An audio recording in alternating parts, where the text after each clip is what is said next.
Capítulo 10. A primeira piada. Era, de certo, a voz do leão. As crianças já haviam adivinhado que ele falava. Mesmo assim, quando falou, foi um choque para elas, ao mesmo tempo agradável e terrível. Das árvores surgiram criaturas selvagens, deuses e deusas da floresta. Chegaram com eles os faunos, os sátiros e os anões. Das águas saíram o deus do rio, com suas filhas, as náiades, e todos eles e todos os animais, com suas vozes diversas, graves ou estridentes, roucas ou claras, replicaram: Salve Aslan! Ouvimos e obedecemos. Estamos despertos. Amamos, pensamos, falamos, sabemos.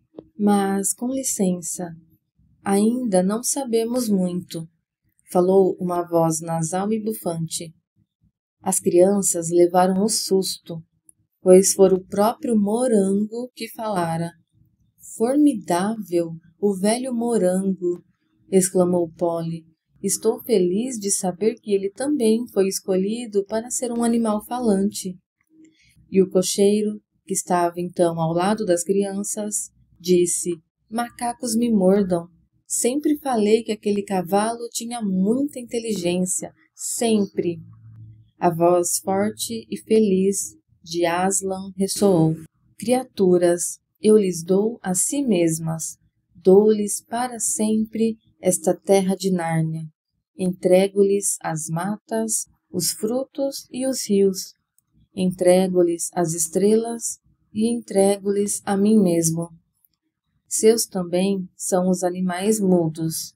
Cuidem deles com bondade, mas não lhes sigam os caminhos, sob pena de perder a fala, pois deles foram gerados e a eles poderão retornar. Não o façam. Não o faremos, Aslan, não o faremos, disseram todos, mas uma gralha atrevida acrescentou em voz alta: Deixe conosco, quando todas as outras vozes já haviam cessado. As palavras soaram claramente no solene silêncio. A gralha ficou tão encabulada que escondeu a cabeça sob as asas como se quisesse dormir. E todos os outros animais passaram a fazer barulhos engraçados, jamais ouvidos em nosso mundo. É assim que eles riem. Tentaram a princípio conter o riso, mas Aslan lhes disse: Riam sem temor, criaturas. Agora que perderam a mudez e ganharam o espírito, não são obrigados a manter sempre a gravidade, pois também o humor, e não só a justiça, mora na palavra. Assim sendo, riram-se todos a valer, e foi a maior festa quando a própria gralha retomou a coragem. Subiu a cabeça de Morango, ruflou as asas e disse: Aslan, Aslan, sou eu a autora da primeira piada? Todas as gerações serão informadas de que fui eu a fazer a primeira piada. Não, minha amiga, respondeu o leão. Não foi você que fez a primeira piada. Você apenas foi a primeira piada. Aí é que a turma se riu às bandeiras despregadas. A gralha não se agastou, pelo contrário, começou também a rir alto, até que o cavalo sacudiu a cabeça e ela perdeu o equilíbrio e caiu. Mas antes de bater no chão, lembrou-se das asas, novinhas em folha. Nárnia está afundada, disse Aslan. Zelemos por mantê-la livre. Convocarei alguns para o meu conselho. Cheguem até mim o chefe anão, o deus do rio, o carvalho, o senhor coruja, o casal corvo e o senhor elefante. Devemos parlamentar, pois, apesar de o mundo não ter mais que 5 horas de idade, o mal já penetrou nele. As criaturas nomeadas adiantaram-se e seguiram o leão. Os outros começaram a conversar, dizendo coisas assim: que é que penetrou no mundo? O Nau? Que é o Nau? Não, ele disse o Val. Mas o que é o Val? Olhe, Polly, disse Diggory. Tenho de ir atrás de Aslan, quer dizer, do leão. Preciso falar com ele de qualquer jeito. Você acha que a gente pode? Tenho os meus receios. Não tem outra saída. É por causa da mamãe. Acho que só ele poderá me dar alguma coisa que faça bem a ela. Vou com você, disse o cocheiro. Gostei do jeitão dele. E quero também trocar umas ideias com o Morango. Os três avançaram intrepidamente, tão intrepidamente quanto possível, na direção da Assembleia dos Bichos. Encontravam-se estes tão ocupados em falar um com os outros e fazer amigos, que só perceberam os três humanos quando estes se achavam bem perto. Também não ouviram tio André, que, tremendo à distância, gritava sem muita vontade de fazer barulho. Volte, Diggory, obedeça-me, volte logo. Quando por fim os três chegaram ao círculo dos bichos, estes calaram a boca e olharam para eles. Falou o Sr. Castor finalmente. Bem, em nome de Aslan, quem são vocês? Por favor. Mal Diggory disse isso, sem fôlego, um coelho interrompeu. Só pode ser uma espécie de alface graúda. Não somos alface, sinceramente não somos, protestou Polly com toda a pressa necessária. Não somos de ser comidos. Tá aí, falou a toupeira. Eles falam. Quem já ouviu dizer de uma alface que falasse? Quem sabe não são a segunda piada, sugeriu a gralha. Uma pantera que lavava a cara deteve-se para comentar. Se isso é uma piada, gostei mais da primeira. Não acho graça nenhuma nessa aí. E bocejando, voltou a lavar-se. Diggory continuou. Por favor, não tenho tempo a perder. Preciso falar com o leão. Enquanto isso, o cocheiro tentava encontrar Morango, até que, por fim, deu com ele. Morango, companheiro velho de guerra, não se lembra de mim? Ou vai dizer que não me conhece? O que é esta coisa conversando com você, cavalo? Perguntaram. Bom, começou a responder Morango, com a maior lentidão. Não sei precisamente. Acho que nenhum de nós sabe muito a respeito de qualquer coisa assim. Tenho uma vaga ideia de já ter visto antes uma coisa assim. Tenho a impressão de já ter vivido em outro lugar, ou de ter sido uma outra coisa, antes que Aslan nos despertasse há poucos minutos. Está tudo muito confuso na minha mente, parece um sonho. Mas no sonho aparecem coisas como estas três aqui. Hein? Exclamou o cocheiro. Não me reconhece mais? Logo eu, que lhe dava, quando podia, uma comidinha especial. Eu, que esfregava você. Eu, que cobria você com um cobertor velho no tempo frio. Não esperava isso de você, Morango, francamente. Estou começando a me lembrar, falou Morango pensativamente. Ah, é. Deixe-me pensar um pouco mais. Isso mesmo. Você costumava amarrar nas minhas costas uma coisa escura, horrível. Costumava bater em mim para que eu corresse. Eu corria, mas aquela coisa escura não saía de cima de mim. Morango, cá pra nós. A gente tinha de ganhar a vida, é ou não é? A sua e a minha. Sem trabalhar, sem chicote, como é que podia haver estábulo, feno, ração? Não vai negar que de vez em quando pegava a sua raçãozinha. Ração? Disse o cavalo, levantando as orelhas. Sim, tenho uma ligeira ideia a respeito. Ah, estou me lembrando. Você ficava sempre sentado atrás de mim e eu ia correndo na frente, puxando você e a coisa escura. Era eu que fazia o trabalho todo. No verão, Morango. Trabalho duro para você e eu ali atrás na frescata. Mas, companheiro, e quando chegava o inverno? No inverno era você quem ficava quentinho, e eu lá atrás, gelado como um sorvete, com o nariz no vento, com as mãos duras, que quase nem dava para segurar as rédeas. Era ou não era? É uma história dura e cruel, disse Morango.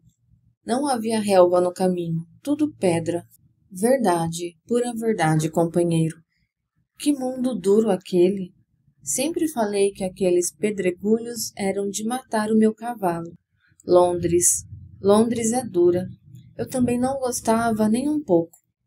Você era um cavalo do campo, e eu também era um homem do campo. Eu até cantava no coro da igreja, mas como é que eu ia ganhar a vida lá na roça? Por favor, pediu Diggory. Será que não podemos ir em frente? O leão está cada vez mais longe e eu tenho de falar com ele de qualquer jeito. Olha aqui, Morango, disse o cocheiro. Este jovem tem uma coisa para conversar com o leão, o tal de Aslan. Será que você não podia levar ele nas costas? Ele monta com jeito, é claro. Eu e a menina seguimos vocês. Montar? Perguntou Morango. Estou me lembrando, nas minhas costas. Já levei algumas vezes um pequenino de 2 pernas, há muito, muito tempo. Ele costumava me dar uns quadradinhos brancos. Eram, gostosíssimos, mais doce do que grama. É açúcar, informou o cocheiro. Por favor, Morango, implorou Diggory. Leve-me para falar com Aslan. Está bem, respondeu o cavalo. Uma vez ou outra, eu não me importo. Pode montar. Bom, Morango, disse o cocheiro. Espera aí, rapaz, eu dou uma ajuda. Diggory, que já havia montado em pelo em seu próprio pônei, sentiu-se muito à vontade. Toque, Morango, disse o menino ao cavalo. Por acaso teria aí um quadradinho branco? Perguntou o animal. Lamento muito, não tenho, respondeu o menino. Que se há de fazer? Disse Morango, partindo. Nesse momento, um enorme bulldog que andara farejando ruidosamente disse: Olhem, aquilo ali não é uma outra dessas criaturas esquisitas? Lá na beira do rio, debaixo da árvore. Os animais todos olharam e viram tio André muito quietinho, entre os redondentros, esperando não ser descoberto. Vamos lá, vamos ver o que é. Assim, enquanto Morango trotava numa direção com Diggory, acompanhado de Polly e do cocheiro, grande parte das criaturas corria para tio André, com rugidos, latidos, grunhidos e outros ruídos animados. Precisamos voltar um pouco para explicar como a cena toda parecera a tio André. A impressão que ele teve foi muito diferente daquela das crianças e do cocheiro, pois o que você ouve e vê depende do lugar em que se coloca, como depende também de quem você é. Desde que os bichos apareceram, tio André foi se encolhendo cada vez mais na moita, e, é claro, não conseguiu ver muito bem, mas ele não estava de fato interessado no que presenciava. Sua única preocupação era que não corressem na direção dele. Como a feiticeira era um homem incrivelmente prático, nem chegou a reparar que Aslan escolhera um par de cada espécie de animal. Tudo que viu, ou pensou que viu, foi um bando de animais selvagens rondando por ali, e não entendia por que os bichos não fugiam do leão. Quando chegou o momento solene e os bichos falaram, não percebeu nada, e por uma razão bem interessante. Assim que o leão começou a andar, ainda em meio à escuridão, tio André percebeu que o barulho era uma canção e não gostou nada. A canção fazia com que sentisse e pensasse coisas que não queria sentir nem pensar. Quando o sol nasceu e viu que o cantor era um leão, um mero leão, como disse para si mesmo, fez tudo para convencer-se de que não havia canto algum, mas apenas rugidos, como fazem os leões em nosso mundo. Devo ter imaginado que o leão cantava. É porque estou com os nervos descontrolados. Alguém já ouviu um leão cantar? Quanto mais belo o canto, mais tio André imaginava ouvir rugidos. O negócio é este: quando a gente quer se fazer de tolo, quase sempre consegue. Tio André conseguiu. Passou a ouvir apenas rugidos na canção de Aslan.